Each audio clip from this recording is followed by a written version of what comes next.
5ஆம் பூ முடிஞ்ச உடனே சமயபுரம் மாரியம்மனுக்கு நம்ம பூ அலங்காரத்துக்கு ஸ்பான்சர் பண்ணியிருந்தோம். அதனால வந்து பார்த்தீங்கன்னா மாலை வந்து பெரிய மாலையாக இந்த வருஷம் வந்து வந்துருந்து. எப்போவுமே வந்து பார்த்தீங்கன்னா பூ வந்து கொடுப்பாங்க. இந்த வருஷம் ஸ்பெஷலாக நமக்கு மாலையும் வந்து இருந்துச்சு.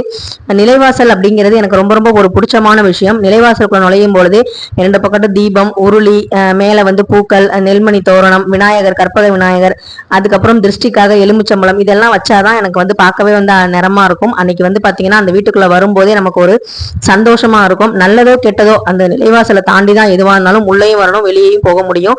ஸோ அந்த மாதிரி வந்து இருக்கிறனால தான் குலதெய்வத்தோட அதை வந்து நம்ம வந்து ஒப்பிட்டு பேசுறோம். நிலைவாசல் அப்படிங்கிறது குலதெய்வம் வாசம் செய்யற ஒரு இடம் சொல்றோம்.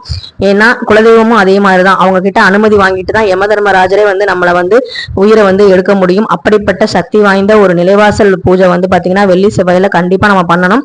பெரிய அளவுல பண்ணாட்டியும் இந்த மாதிரி சின்ன சின்னதா ஒரு விளக்கேத்தி உருளி வச்சு பூக்கள் வச்சு நம்ம தொட்டு கும்பிட்டாலே போதும், அவங்களுடைய அனுகிரகம் நமக்கு கண்டிப்பா கிடைக்கும். இந்த தடவை வந்து பாத்தீங்கன்னா இந்த மாதிரி மாலை போடணும்னு எனக்கு ரொம்ப நாளா ஆசை.